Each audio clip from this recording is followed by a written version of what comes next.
Thanks for joining us. You're watching NTA Tuesday Live. I am Jumwa Yusuf, and we are now ready for our second topic, and it's on wrong diagnosis, challenges and solutions. A wrong diagnosis, medically, or misdiagnosis can occur due to various factors and has significant implications for patients' health and well-being. Challenges, this include communication barriers, limited resources, and cognitive biases in healthcare professionals. Now, solutions include improving, promoting interprofessional collaboration, empowering patients with information, and implementing quality assurance programs. Diagnostic errors are now listed as a high priority by the World Health Organization. Not only have these errors created health risks, but they also have a large financial impact on the healthcare industry. A study showed that 22% of recent malpractice payments from 1999 to 2016 were diagnosis related, for a total cost of $5.7 billion. Tonight, NTA Tuesday Live shall focus on wrong diagnosis, challenges and solutions with those who should know. And just before we meet our guest, let's take this background report. Let's know that we shall also be discussing all about it. Elizabeth Omori has the background report. We'll be back after that. Diagnostic error or wrong medical diagnosis is the failure to establish an accurate and timely explanation of a patient's health problem or communicate the explanation to the patient. This, over the years, has remained a worrisome situation within the health sector globally. Though health watchers believe mistakes can occur, but patients' safety remains paramount, as such errors are the major causes of morbidity, mortality, and disability. Yes, one lady that I knew was wrongly diagnosed by a physician. She was diagnosed with diabetes, but after all, it was discovered that it is cancer. It was cancer that she has.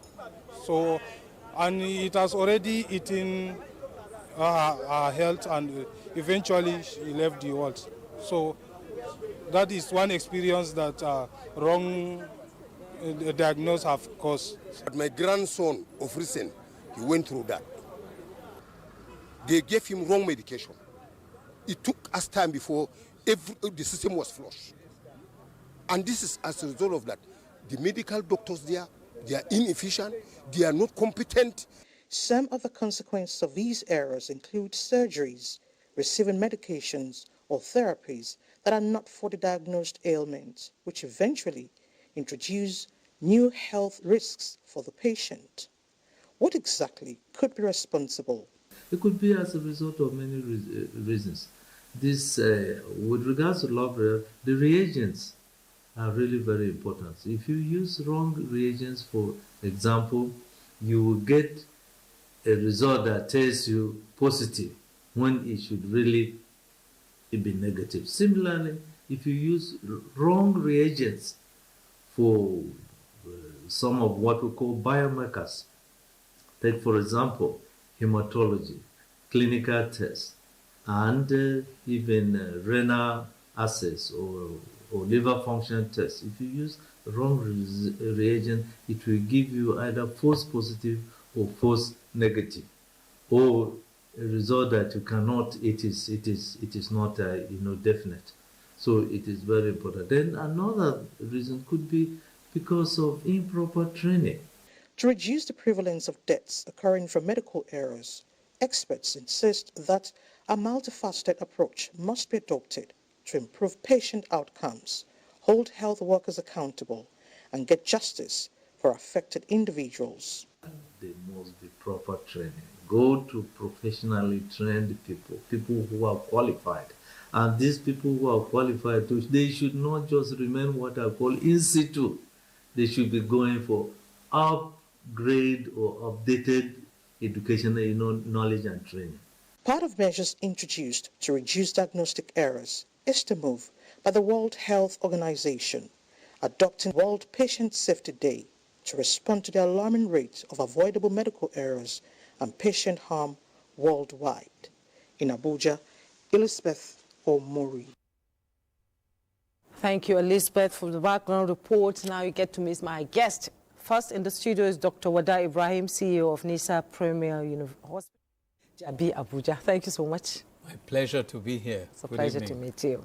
And Chiemele Eze, Chief Mission Director, Embassy of Health and Wellness. He's an author and founder of International Medical Education and Career Academy, focusing on training for healthcare leaders. Thank you so much for coming. We also have Chris Otabo, Medical Director, Alliance Hospital here in Abuja, Garki. Thanks for joining us. Yeah. Let me begin with Dr. Wada Ibrahim. Can you give us an understanding? This is a topic, a trending issue, even on the social media these days. I've been seeing misdiagnosis and all that, giving advice. It's an issue that is on the front burner in Nigeria. Yes. Can you give us an understanding of what it means and the danger it portrays for somebody who has been misdiagnosed? Well, thank you for the opportunity to be here. First of all, it's important to allay the fears. I know it's a topical issue, but I want to appreciate our physicians. I want to appreciate our scientists in our laboratories. I want to appreciate those in the radiology and imaging rooms who more than 90% of the times get it right. And to get it right means the information flow from the patient to the physician and the interpretation of results from labs and X-ray rooms and imaging rooms, they come together in a positive way. However, sadly, you have somewhere between 5 and 10% of cases when this flow jams. And the information you are getting from the patient, the results you are getting from the lab, the observations you are making as a physician, don't tally to make a correct diagnosis. And this, in its worst cases, can threaten life and delay healing, unfortunately, lead to other deformities, complications that could have been prevented, and very, very sadly, sometimes people pay with their lives, apart from the economic factors. So the reality of misdiagnosis, diagnostic error, is with us, not just in Nigeria, but all over the world. And it's proportional to investment in knowledge, it's proportional to the knowledge that patients have about themselves, is also proportional to the ability to continue to educate yourself because new things are coming beyond the ones you already know. So I can tell you that no doctor, no medical establishment, no country wants the pain of wrong diagnosis or misdiagnosis, but therefore it's a continuous effort to avoid it by polishing our ways. I mean, imagine when COVID first came. No one had heard about COVID. You're not going to be able to say it's COVID unless you upgraded your knowledge to understand the happenings of that time. So this is, I bet the first few patients who had that condition would have been labeled A, B, or C, which is wrong diagnosis. Some died long before the cause of the problem was known. The worst wrong diagnosis, as far as I can tell you, is if somebody has, say, cancer, which will progress whether you like it or not, and then it's not known until it's too late. So that's my take on what it is and how it happens. Okay, we've established that now. Let's bring in Mr. Otabo into this conversation, Medical Director, Alliance Hospital. Tell me, what common conditions are usually misdiagnosed in the hospital? Okay, thank you once again for having me. It's a whole lot. Like Dr. Wada said, majority of the time we will get it right. But a few times we get it wrong with, it's a chain of activities before you come to a diagnosis. You have to take history from the patient, you have to do physical examination, and then you have to investigate. And in the process of investigations, you take samples. Sometimes clerical error can be the problem. When you swap patients' samples for each other, you just progress in error, and that can lead to a very terrible outcome. Even as little as malaria, it could be misdiagnosed infection can be misdiagnosed, cancer can be misdiagnosed, especially when the equipments are not up to date or they are, maybe the personnel does not have the requisite training. So it's a whole wide spectrum of, in fact, any disease that can be diagnosed correctly can also be diagnosed, can be misdiagnosed. Okay. So it's as many as the diseases are. Some tests inherently have their flaws. Even when you get everything right, the test can still mislead. We talk in terms of specificity and sensitivity. Sensitivity means if a disease is present in a person, when you run the test is able to pick the disease. But specificity means the test can pick a disease that is not there. So the more sensitive a test is, the less specific it will be. And the more specific it will be, then the less sensitivity. You don't have the two together. So if we have 100 people who have malaria, and you run a particular type of malaria parasite test, if the malaria parasite can pick the whole 100 without missing one, then I can trust, you can bet that it will pick extra 5 that are not malaria patients, and it labels it malaria. So that means that the test is sensitive, but it's not specific. And it is documented. It's not even human error. It is this drawback of the test. So all those things put together helps to perpetuate misdiagnosis. Okay. But by and large, misdiagnosis results from the inexperienced personnel, clerical error, and also lack of the requisite equipment to pick the test when it is, to pick the disease when it is there. So it's for you to minimize that, hospitals must have protocols, and then there must be quality assurance, quality control. Whatever a junior person did, it must be cross-checked by a more senior person in order to minimize errors. Okay, in order to minimize errors, you talked about history taking, you talked about test, investigation. I'm bringing in Dr. Eze into this conversation. Should drugs be administered before the test, history, test, and investigation comes out? Absolutely no. Drugs should not be given to patient before the result comes out.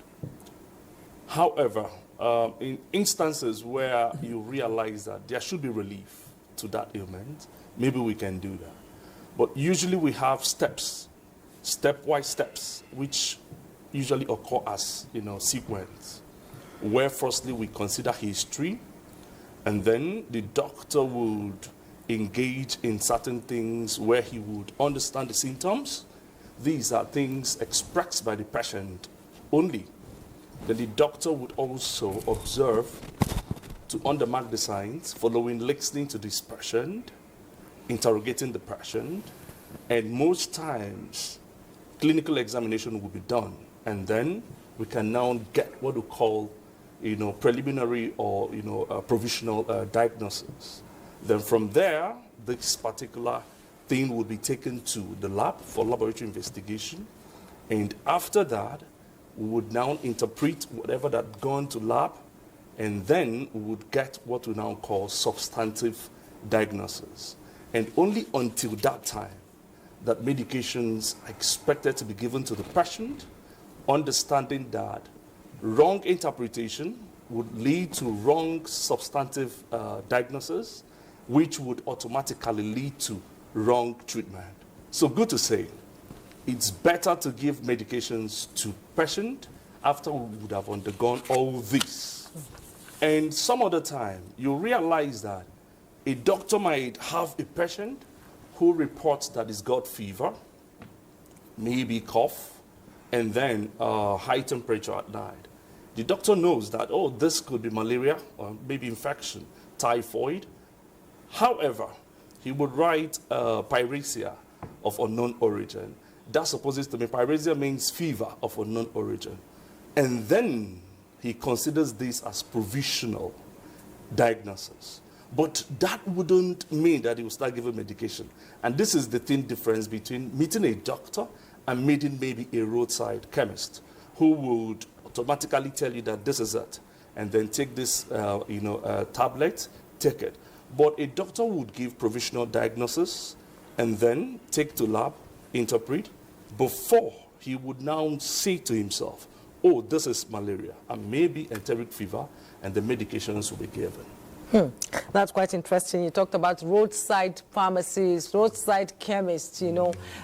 We have somebody who wants to contribute to the conversation. We have Clement from Zaria. Clement, you can go ahead.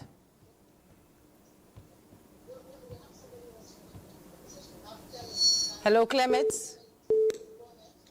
Yeah, good evening. No? Good evening. It's a pleasure. Thank you. Yeah, I'm right online. Yeah. It's quite interesting coming into this program about wrong diagnosis. Yeah, it's really painful and disturbing because I've had an experience some 15, 20 years ago when I was wrongly diagnosed as having hypertension and I was put to drugs, only for me to discover that I had nothing like that. And too late, I've been more or less been used with the drug and I could not call back. And you can imagine.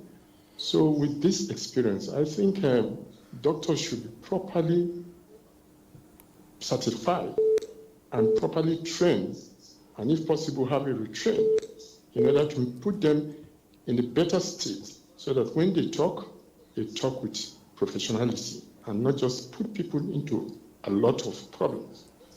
Thank you so much. God bless you. Thank you, Mr. Clement. Dr. Wada, can you respond to that? Any response? Yeah. First of all, I'm very sad that you had that experience, but it's very difficult to blame a doctor for that. Why? One of the ways a doctor determines whether you have hypertension or not is to measure your blood pressure with a machine. And it's not enough to measure it once and say, oh, you have hypertension. Normally you measure it on a number of occasions, depending on what figures you're getting. Can the machine be faulty? Can it be misleading this doctor? Then we look at our economy and our circumstances. Many nations will have maybe a lifespan of such a machine, maybe a maintenance routine for such a machine. Unfortunately, if you are in a place where those principles are not adhered to, you are forced to depend on one machine for much longer than its useful lifespan. Or it's not frequently maintained, or it's archaic. Things have moved on, but you don't have the modern equipment. I know there are other ways of picking hypertension, but essentially it's a machine reading thing. So I want to, first of all, sympathize with the scenario that has been described and hope that he's enjoying regular checks, because even blood pressure doesn't have to persistently be high. So let's not get a red herring. Let's not be in creature comfort because you went somewhere and you were told, oh, you don't have hypertension. That doctor was wrong and all that. You must keep checking. This is important, especially when your age is 35 and more. You don't have a choice but to keep on looking. Yes. Dr. Eze mentioned something, people going first to roadside chemists to be diagnosed, and, before, most times, it's usually gone bad before they reach out to hospitals. Now, is the workload, the time pressure, the workload, does it affect accurate diagnosis? Because the doctors are not many in Nigeria, and the Japa syndrome has sort of taken most of the, doctors away from this country. Yeah. So the workload on doctors is much. Does it affect the way they diagnose patients? I submit the answer is yes. Okay. Doctors are trained to serve, and most doctors are trained to keep giving until they have nothing to give anymore. But in terms of this going to pharmacy or cheaper options, it's not really, to me, because of lack of doctors alone. It's also convenience. Sometimes it's just by your your room or your house. Other times is the economy of scale, you know. So how will I best put it? That doctors work to the limits they can work. They're humans after all. But at the same time, if you overwork yourself, whether you're a pilot, whether you're an engineer, whatever your profession, you are bound to make mistakes. Yes. In our case, overwork is not a very good excuse because you know better. You're supposed to have gone to rest and come back to your job and offer maximum every time. I've heard of all sorts of cases arising from fatigue of doctors who should be prim and proper and fit at the time they're interacting with patients. But unfortunately, we are forced to keep going. Part of it because of the low numbers, as you've said. The other part, just because some people don't even know when to stop. When it's time to say, let me rest a bit, they keep going. They keep going and until they also become patients themselves. Yeah. Well, we have Chubuzo from Abuja. Hello, Chubuzo.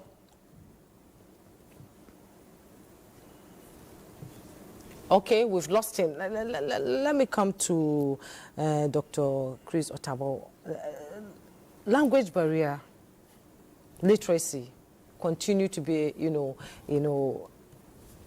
contribute to diagnostic, sometimes wrong, sometimes right. Are there translators who can help translate to the doctor what the patient is feeling, what the patient is talking about? If the doctor doesn't understand Hausa or Nupe or Igbo and all that, how does he get accurate diagnosis? Should there be use of professional translators to be with the doctor when they're diagnosing patients?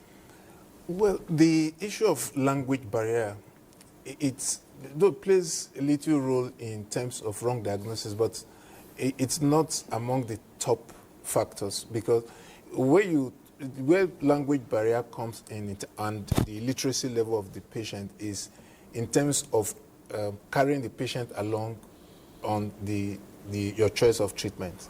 Yes, but in modern medicine, most of the diagnoses, some of them are spot-on diagnosis. You can look at a patient and you can tell this is what it is. We call it on-the-spot diagnosis. But a large chunk of the diagnosis is done in the laboratory or in terms of imaging. And it's all about affordability. Yes, so radio diagnostics, CT scan, MRI, laboratory, blood test, urine test, and all that, you are not interacting with the patient. It's the patient sample versus the professional in the lab.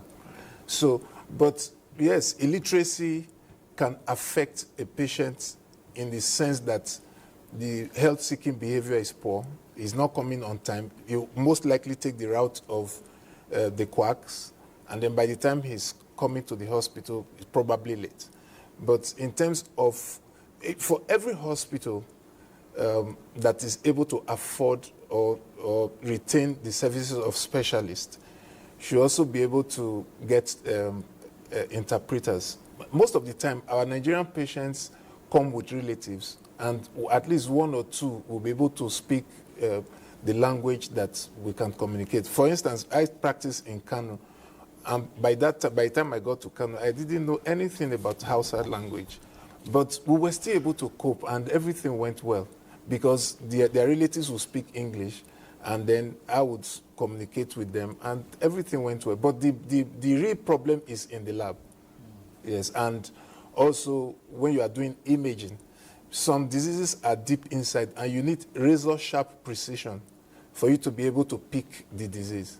And if the equipment is obsolete, or the person who is, because the equipment might even pick the disease, but the person reading the report might miss it.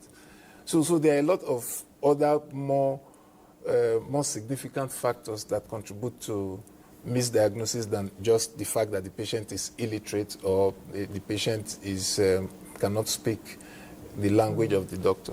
When you talk about deep search, deep diagnostic, affordability comes into There's play no question here. about that. Being able to afford these expensive tests, yes, it's something else. Some people run away from hospitals because they can't. It's part of the burden of healthcare. And that's why we talk in terms of universal universal health coverage, because we should not allow people to die just simply because they don't have the money to make a diagnosis. People invest heavily on diagnosis because the right diagnosis is just one step away from your treatment of getting your health back. So whatever it will cost, people are ready to pay for it so that they know what is wrong with them. Because if you don't know what is wrong, because you can spend several millions of naira to make a diagnosis for a treatment that will cost just a few thousands. Yeah, so getting the diagnosis right is like shining light on a dark situation. And so it's worth every money that is spent on it. It's worth every money. Yes. Well, let's get Mohammed from Gombe. Hey, Mohammed, go ahead.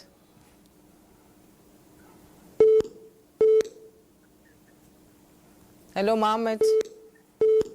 Good Go day. ahead. Go ahead. Hello, good day. Good day. I can hear you. Go ahead. How are you now? Go ahead. I can hear you. Go ahead. Go ahead. Talk. How are you? I'm fine. Hello, how are you? I'm fine. You can go ahead. I can hear you. Okay. I welcome the guest in the studio test. So my offer. I can hear you. Just speak on. Speak on. I can hear you.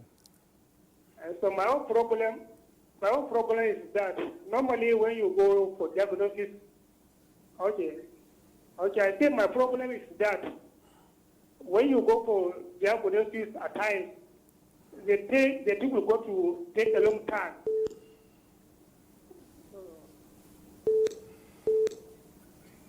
I think we have an idea of what he wants to talk about. And Dr. Eze, what are the potential short-term and long-term consequences of a wrong diagnosis for patients?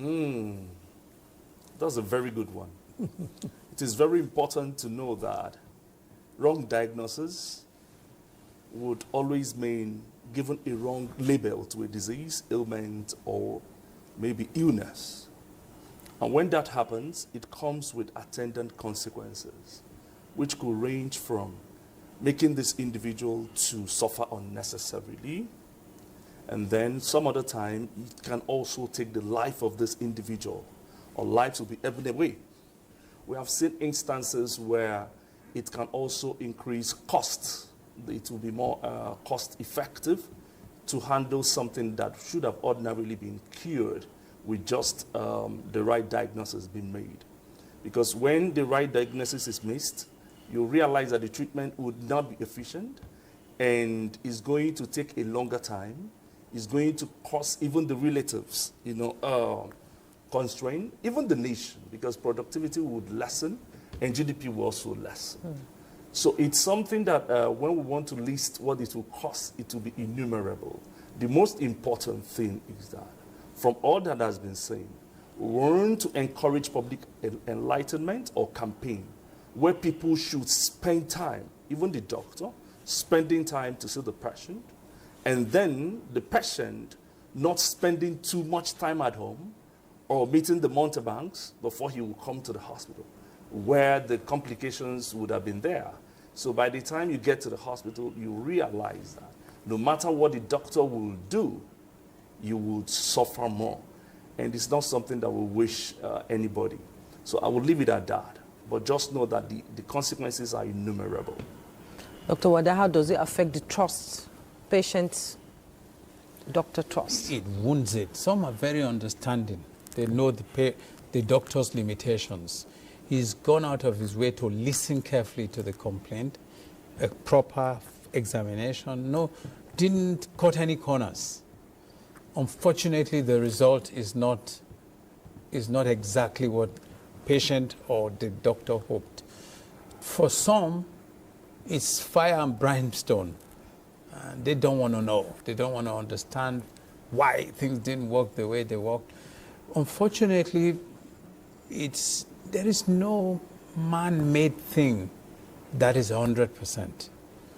And I know that wrong diagnosis is as much in Nigeria as it is in the United States of America and elsewhere. All you need to do is see their legal list. So patients are disappointed. they hope for better, especially when they had to pay for these services.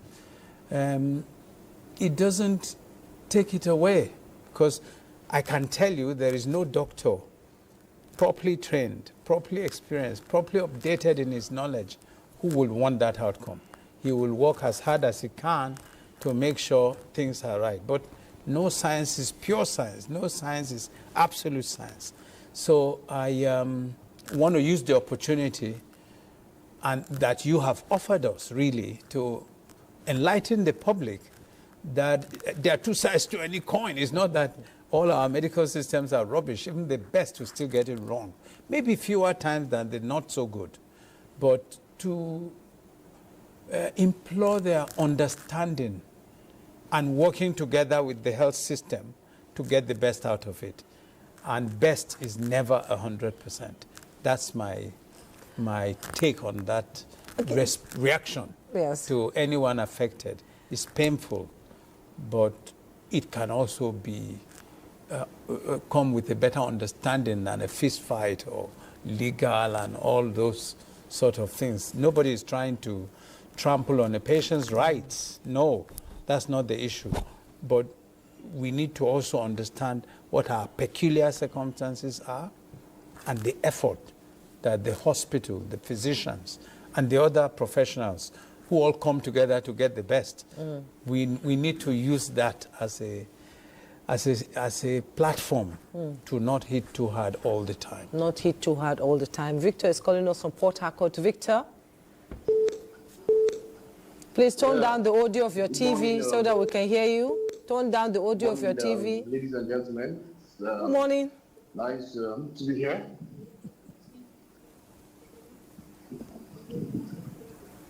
All right, good morning, gentlemen. It's nice to be here. Thank you.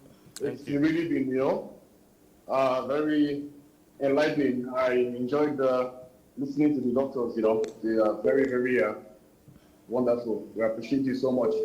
My problem, my concern is this diagnosis. It's an avenue for you to know what's happening with a patient. Very, very important. My issue is people who mostly reach out to primary health centers that are in search of this diagnosis. You find out that these diagnoses are so expensive, and many, in fact, 80% of persons in those regions cannot afford it. What do you think the government can do? Is there a form of subsidy that the government can actually bring into the system that can help, a lot of Nigerians, so that when they reach out to these primary health centers or hospitals, they can easily be diagnosed, so that lives can be saved. It's really a cause of concern, because I had a friend today. She went to BMH in Harcourt, and she had issues with her nail. It was swollen. They told her to go for different tests, like 3 to 4 different tests, and now she's running around looking for how she can be able to get money for all of these tests. So what can be done to help so that this issue can be resolved? Thank you so much. Dr. Otabo. Okay, thank you very much. I don't want us to sweep the question the penultimate caller asked, which is in terms of, he complained about delay. Yes. Yes, there are some tests inherently you have to wait. Like if tissues are taken from the body and sent to the lab for histology, it takes an average of 2 weeks. You just have to wait. And also, for instance, if a patient has fever and the doctor is suspecting infection in the blood, you take samples for blood culture. You just have to wait.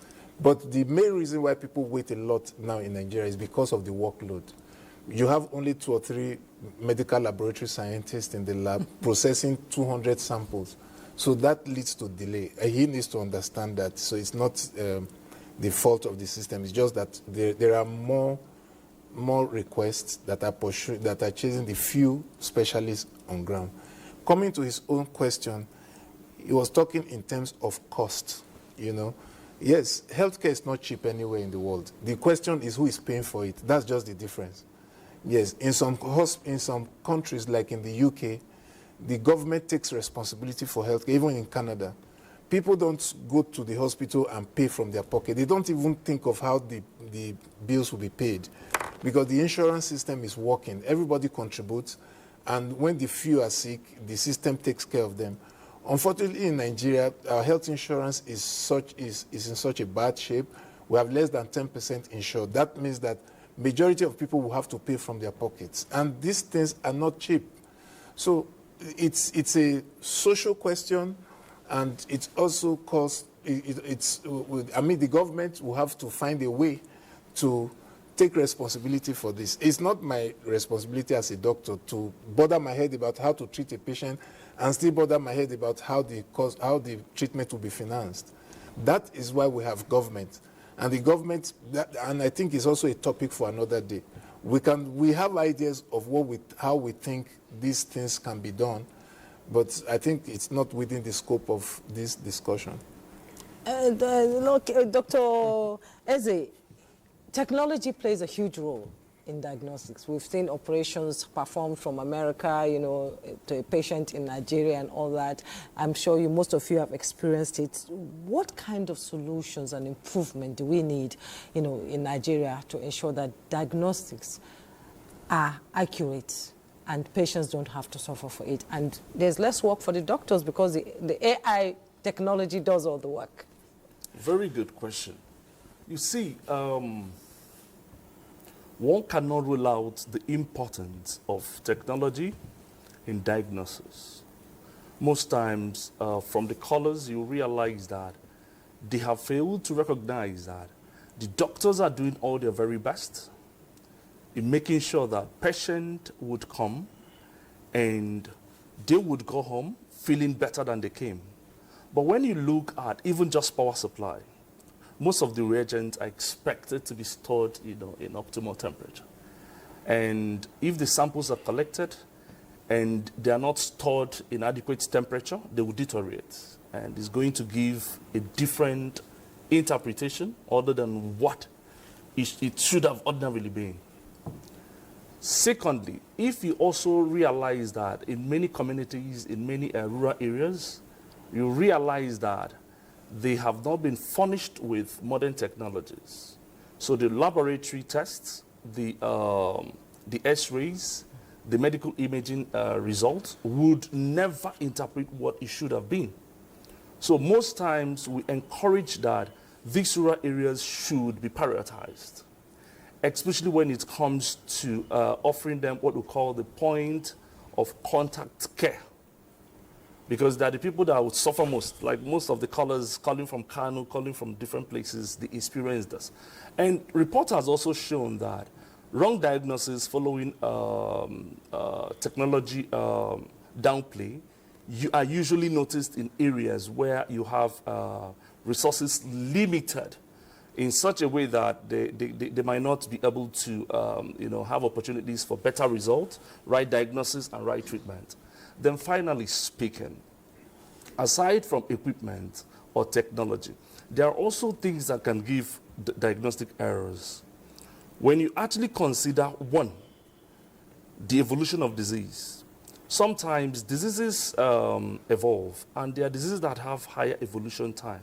So when a patient comes to the hospital and is hurried, and you want to find out what is happening, you don't know that this is still evolving. I would relate it to the question one of the callers asked, that he was diagnosed of hypertension. Later, it was found out that he never had hypertension. It had happened to someone all of us ever recognized as a reputable woman in Nigeria. She was diagnosed of ovarian cancer in Nigeria, and the histopathologist that did it recognized or knew how to use cells, how to recognize the cells that can potentiate to cancer. So when it was diagnosed, the reputable woman traveled abroad. She was advised to go for hysterectomy to remove the uterus so that it will not metastasize. And when she got to overseas, they actually looked at it with modern gadgets, so to say, like the technology you're talking about. And I like the way Dr. Wada said it, that it's not limited to Nigeria, it's everywhere. Yes. So when she got there, the modern gadgets observed the periphery, and she was told that it was just benign hyperplasia, that no need, just take medications, it will disappear. And she believed them. She came back to Nigeria many years later. It manifested. And she traveled back to the same country. And it was at that time they knew that it was cancer. Benign. Yes, that it was cancer of the uterus.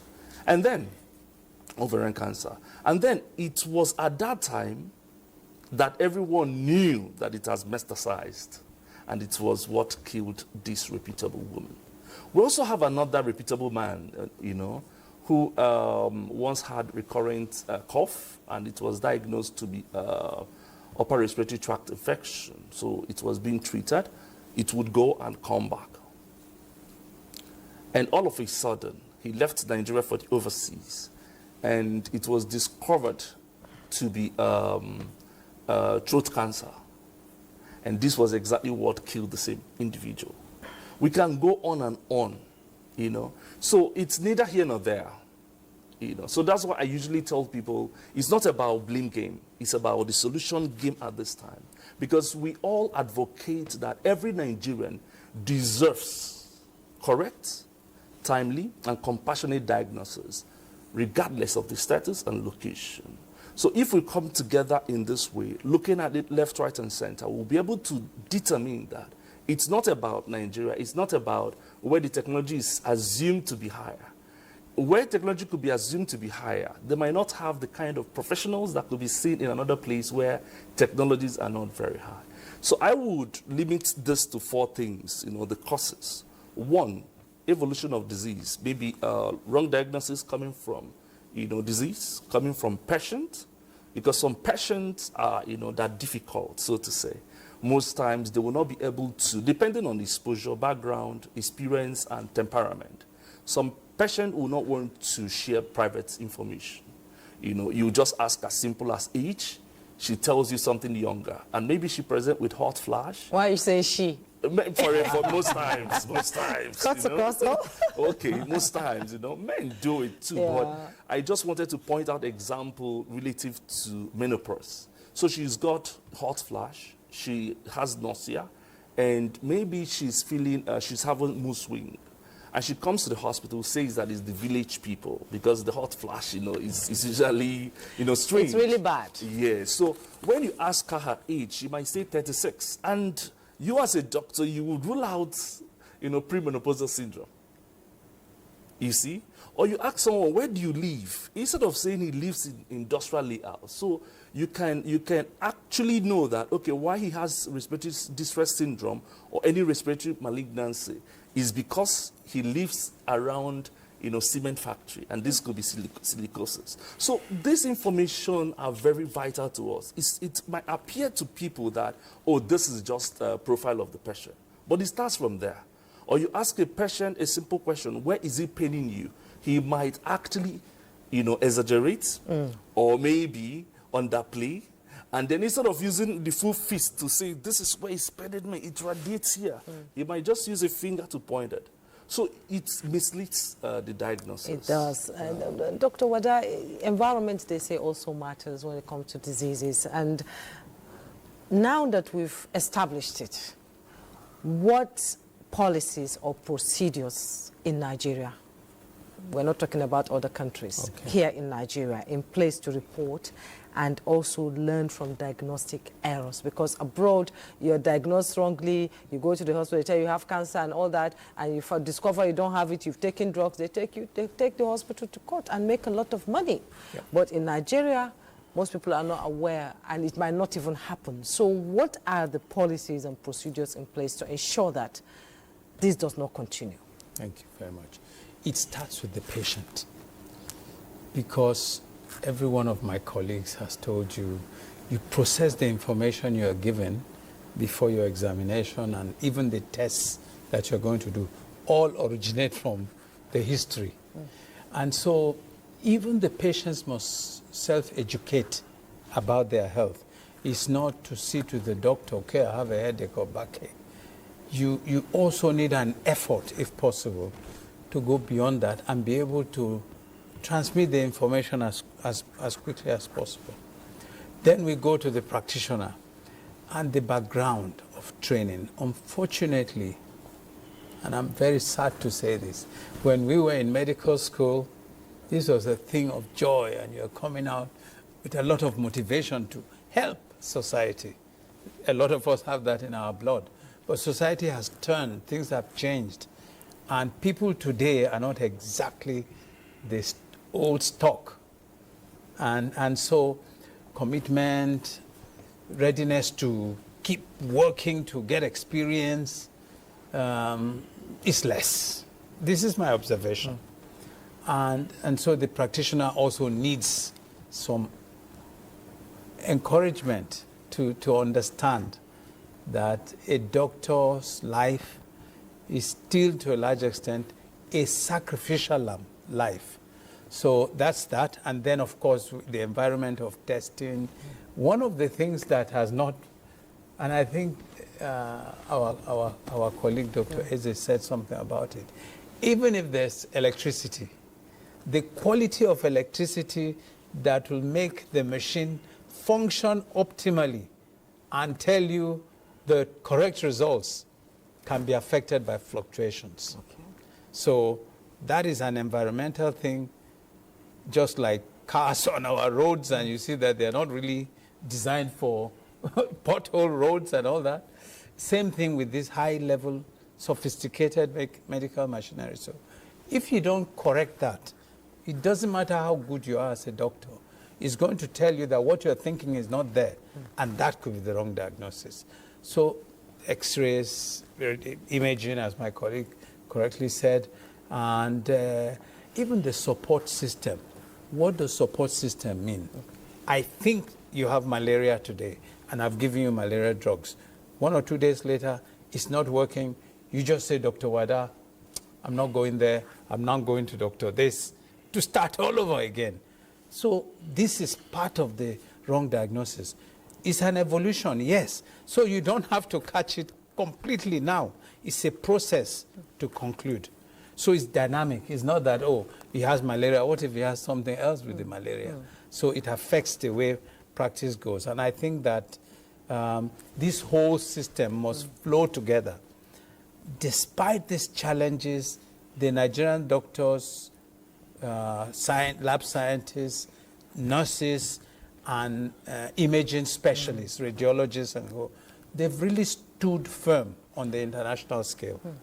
So I think I can end my own contributions at this point that we're not that bad, despite all these challenges. We're trying. Okay, Dr. Otawa, how can healthcare systems be redesigned, to make diagnosis more reliable and equitable? I'm giving you 1 minute to answer that. Okay, so I'll start with preemptive maintenance of equipment. Many equipment malfunction, and we depend on them, not knowing that they are not giving us the right results. Secondly, clinical audits. The laboratories must audit themselves and to be sure that the results that are coming out are accurate. Sometimes they may have to do a test in their center and take samples outside to compare results. Okay?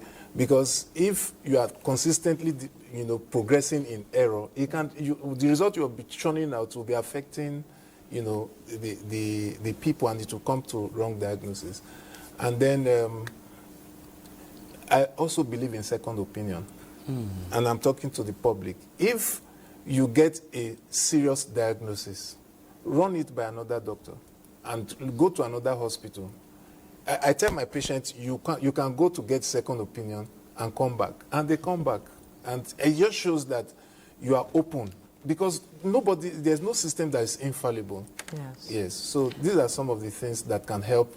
Clinical audit the clinical process, the laboratory, make sure that the equipments are routinely maintained, whether they are faulty or not. You have to maintain them because they can lose their calibration with time. And then you do laboratory auditing, training and retraining of personnel. These things will help to minimize diagnostic errors. Yeah, I was coming to that.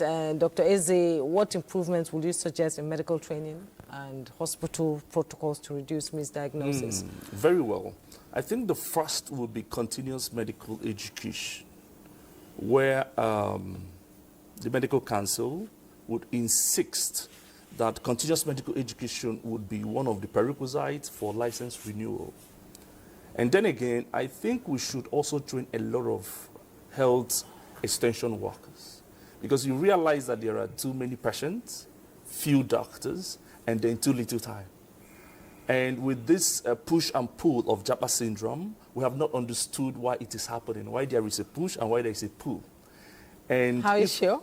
Yeah, I'm sure that we have not done that. If we've done that, that supposes to me that we would have found solution, you know. And until we find solution, then we'll be sure that it has been, you know, that we found out the problem. Then again, you also realize that aside from the extension workers being trained, wherefore they will do the work that a doctor would not do by himself alone. There are certain things that a doctor must do. Take, for example, vital signs. People could be trained to do them. You know, preliminary, history taken. Then the doctor will now concentrate on clinical examination. This will save a lot of time. And this would also buttress my colleague's point, where you realize that when a doctor is fatigued or tired, he will lose the cognitive ease of undermarking the nitty-gritty of fact that should have been gripped within the fingers. And when this happens, you realize that it will be prone to diagnostic errors. So if we train a lot of workers with the Japa syndrome, it will minimize that diagnostic error. Then again, I think also diagnostic guidelines should be made available in the hospital to, so that it will reduce the oversight of doctors, because we're expected to ask questions. And in most clients, it is not less than 5 minutes, so that you can understand everything from this patient. And some patient will take time to bond before they will start sharing. Yes. But if you hurry them, or maybe make, twist your questions in such a way that they have not found comfort in you, they might not tell you. And remember that the information we get from our patients go a long way in determining how best this diagnosis will be done, and how the treatment plan will be chosen, and the treatment, you know, being foreplayed. Okay, Dr. what are your final words? Well, 30 seconds. Is one, to encourage my colleagues, the doctors and the medical ecosystem, and also to give comfort to patients. Yes, we are talking about medical misdiagnosis. It's as bad as we've painted it, but I want to assure you it's not an everyday, it's not a high percentage in our practice. So don't lose confidence in your doctors. Please come forward. Don't be afraid. That's my final word. Dr. Wada Ibrahim, CEO of Nisha Premier Hospital, Jabi, Abuja. It's always a pleasure. Pleasure is mine. To see you, yes. Thank you. Dr. Chiamele Eze, Chief Mission Director, Embassy of Health and Wellness. He's an author and founder of International Medical Education and a Career Academy focusing on training for healthcare leaders. We thank you so much for coming. Thank you for having me. It's been a pleasure having you. Dr. Chris Otabo, Medical Director, Alliance Hospital. You're just very close to NTA, so we see you all the time. Thank you so much for coming. I appreciate your contributions to the conversation, and I believe many Nigerians watching this program at this time have learned a lot, and you know what to do so that you don't get misdiagnosed. Always tell the truth, like Dr. Eze says, your age and environment matters. Thank you so much for watching. Thank you so much for your time on Tuesday Live tonight. I am Jumwa Yusuf. Do have a wonderful day ahead tomorrow. Bye.